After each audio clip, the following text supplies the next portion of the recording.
खरं सांगायचं झालं तर अजितदादा नेहमीच म्हणायचे की राजकारण हे वंगाळ असतं. तर ह्या राजकारणात कुणीही येण्याचा प्रयत्न करू नका. आपली आपली मुलं संसार सांभाळा आणि मुलांचं शिक्षण करून आपलं घरदार आपलं नीटनेटकं ठेवा आणि सर्वांवर प्रेम करा, पण राजकारणाचा मार्ग धरू नका, असं ते सर्वांना सांगत होते. कारण त्यांना राजकारणातले धोके हे सगळेच कळलेले होते. असं होते की काय असं वाटायला लागतं. तर त्याच धर्तीवर मी थोडंसं लिहिलेलं आहे. त्या गीताचं नाव आहे राजकारण वंगाळ असतं. जे दादाचे शब्द आहेत तेच. राजकारण वंगाळ असतं ते तवाच दादानं हेरलं.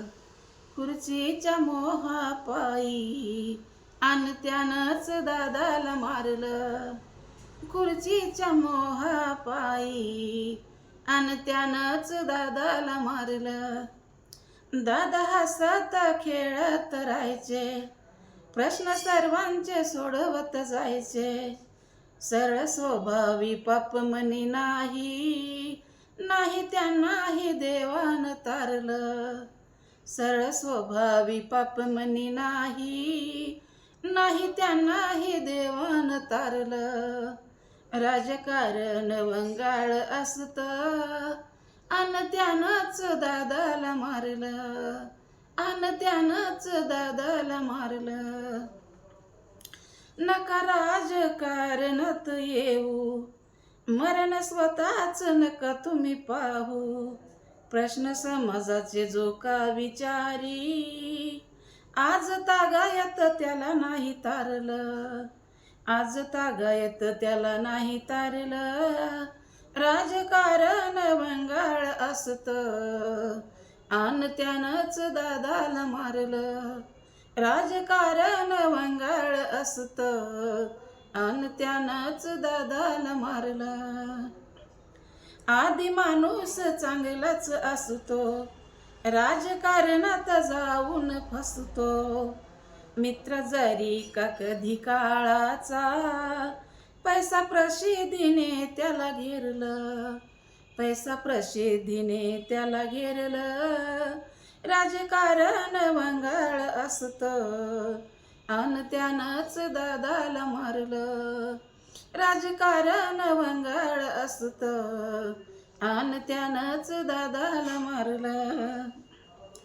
कोणी कोणाचं नाव नाही घेतलं, जळत कोणीत पोटात घातलं. धोका उद्याचा ओळखून सारा, खेळ नियतीनं खेळला न्यारा. जिन साराच धोक्यात असतं, सार जगणं इथंच सरलं, सार जगणं इथंच सरलं. राजकारण वंगाळ असतं अन त्यानंच दादाला मारलं. राजकारण वंगाळ असतं अन त्यानंच दादाला मारलं. आकाशी फिरलं रान त्यानं घेरलं, प्राण ज्योत ही चोरलं. आकाशी फिरलं रान त्यानं घेरलं, प्राण ज्योत ही चोरलं. ना मनात कुणी ना ध्यानात आलं, काटे मार्गावर पेरलं. ना मनात ना कुणी ध्यानात आलं, काटे मार्गावर पेरलं. 10 सेकंदामध्येच घडलं सार, खेळ तिथेच सारा हरलं, खेळ तिथेच सारा हरलं.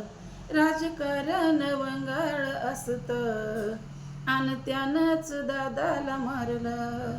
राजकारण वंगाळ असतं अन त्यानंच दादाला मारलं, अन त्यानंच दादाला मारलं. खरंच माझं हे स्वलिखित गीत आपल्याला जर आवडलं असेल, माझा व्हिडिओ जर हा चांगला वाटला असेल तर लाईक करा, शेअर करा आणि सबस्क्राईब करा. धन्यवाद.